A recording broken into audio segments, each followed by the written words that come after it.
নমস্কার,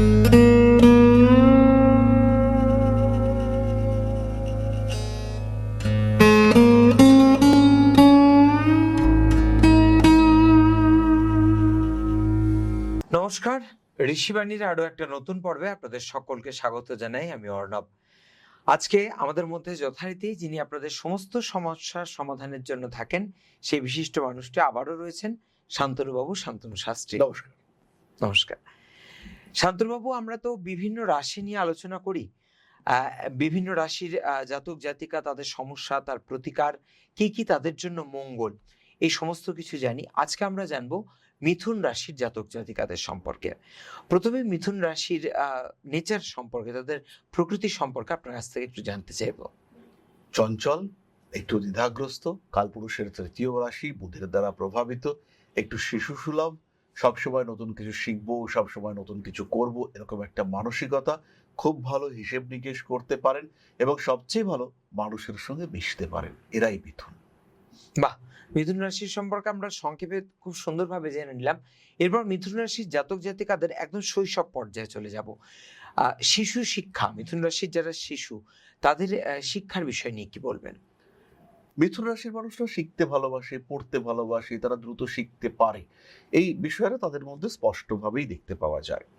কিন্তু সমস্যা যেটা, সেটা হচ্ছে ডুয়ালিটি। পড়াশোনা করতে গিয়ে এই ইতিহাস পড়ছি, আচ্ছা চলো একটু ভূগোল পড়ে নি, আর ভূগোল পড়ছি, চলো একটু বাংলাটা তো পড়া হলো না, বাংলাটা পড়তে হবে, পরশুদিন থেকে পরীক্ষা শুরু হচ্ছে। এই যে পরিবর্তন করার মানসিকতা, স্থির হতে না পারা, এইটা হচ্ছে গিয়ে মিথুনের একটা সমস্যা। বায়ুতত্ত্বের রাশি, প্রচন্ড কল্পনা প্রবণ, পড়তে পড়তে কখন সে হচ্ছে গিয়ে আয়রন ম্যান হয়ে গেল, এইটা মিথুন রাশি বা লগ্নের মানুষ তারা বুঝতে পারবেন না।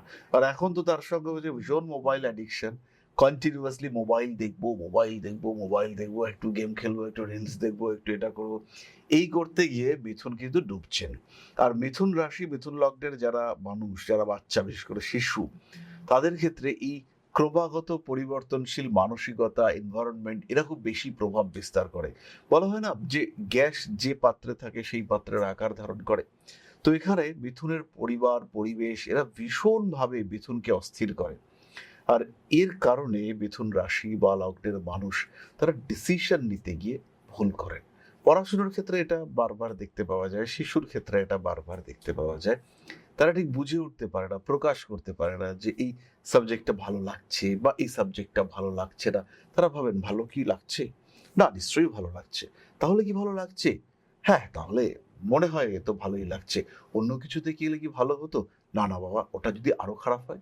এই যে দ্বিধা মনের মধ্যে, এই দ্বিধার কারণে মিথুন সমস্যায় পড়েন। আর এগোতে গেলে, জিততে হলে এই দ্বিধা কাটিয়ে উঠতে হবে। তার মানে আমরা যেটা বুঝতে পারলাম, ডিসিশন মেকিং পাওয়ারটা এদের একটু কম, যে কোনো কাজ করতে এরা একটু দ্বিধাবোধ করে, একটু চিন্তা করে, একটু সংশয়ের মধ্যে পড়ে যায়।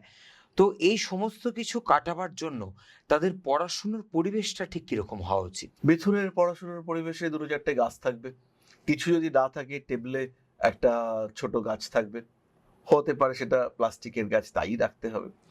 তার সঙ্গে সঙ্গে সামনে যেখানে বসে পড়ছে সেখানে একটা বনবিথি টাইপের ব্যবস্থা থাকবে, যেখানে অনেকগুলো গাছ থাকবে, ওপর থেকে সূর্যের আলো আসবে এবং সেখানে কোনো শিশুর ছবি সেটা থাকতে পারে, বা কোনো মানুষ পড়াশুনো করছে, বই নিয়ে খুব বেশি করে কনসেন্ট্রেট করবার চেষ্টা করছে, এটা থাকবে। মিথুনকে বিভিন্ন ডাইভার্টেড সাবজেক্টস এর মধ্যে দিতে হবে। আর খেয়াল রাখতে হবে মিথুনের শিক্ষা কিন্তু প্রকৃতি থেকে বেশি আসবে, তাই এনভায়রনমেন্টটাকে এমন করতে হবে, সে সিনেমা দেখতে চাইছে সিনেমাটাকে এমন করে দিতে হবে যাতে সেই সিনেমার সঙ্গে তার পড়াশোনা ব্যাপারটা কানেক্টেড থাকে। ফলে তাকে এমন একটা এনভায়রনমেন্ট দিতে হবে যে এনভায়রনমেন্টে বুধ বেশ অ্যাক্টিভ।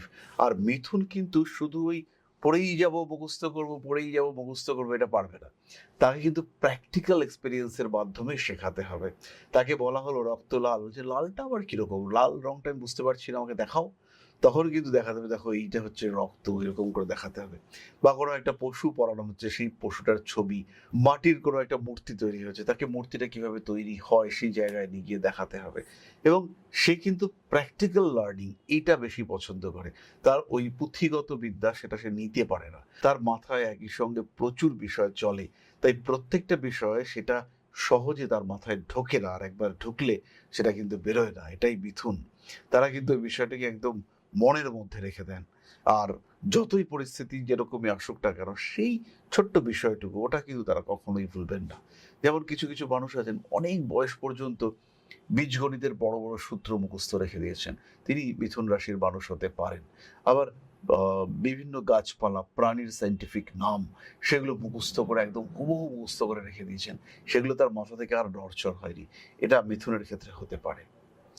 তার মানে আমরা দুটো জিনিস ভীষণভাবে বুঝলাম। একটা হলো প্রকৃতির সান্নিধ্য ভীষণভাবে প্রয়োজন, আর তার সঙ্গে তারা একটু প্র্যাকটিক্যাল লার্নিং এ বিশ্বাসী। এই বিষয়টাও আমরা বুঝতে পারলাম। কিন্তু এই সমস্ত শিশুরা তারা তাদের স্মৃতিশক্তি বাড়াবে কি করে? স্মৃতিশক্তি বৃদ্ধির জন্য মিথুনকে বৃহস্পতি অথবা শুক্রকে এনার্জাইজ করতে হবে। তার সঙ্গে সঙ্গে শর্ট টার্ম মেমোরি, সেটা চন্দ্র এবং বুধ দেবে। রেগুলার সঠিক জল সেবন এটা করতে হবে। শরীরকে সুস্থ রাখা, মনন, নিজের মনকে আরেকটু মেডিটেশনের মাধ্যমে আরেকটু এনার্জাইজ করে তোলা, এই সাধারণ কাজগুলো করলেই মিথুন কিন্তু তার স্মৃতিশক্তি বাড়িয়ে তুলতে পারবে। কিন্তু এটা খেয়াল রাখতে হবে, মিথুন কিন্তু চট করে মনে রাখতে পারেন না। বুধের দ্বারা প্রভাবিত হওয়ার জন্য মিথুনকে একটা পরিকল্পনা করতে হবে, যে এই পরিকল্পনায় আমি পরীক্ষার আগের দিন গিয়ে উপস্থিত হব, পড়াশুনো করব, এবং যেটুকু পড়বো, যেটুকু মনে থাকবে, সেটার রেসপেক্ট আমাকে লিখতেই হবে। একবার একটা মিথুন ছেলে আমার কাছে এসেছিল তার বাবার সাথে। তো সে কিছুতেই পাশ করতে পারছে না একটা স্পেসিফিক সাবজেক্টে। তো আমি তাকে বললাম, তুমি কাগজে করে লিখে রাখছো না কেন? না, যদি ধরা পড়ে যাই। না না, ধরা পড়ার জন্য নয়, বারও করবে না, কিন্তু তোমার পয়েন্টগুলো একটা কাগজের মধ্যে লেখা থাকবে আর তুমি সেটা পকেটে রেখে দেবে। করবো?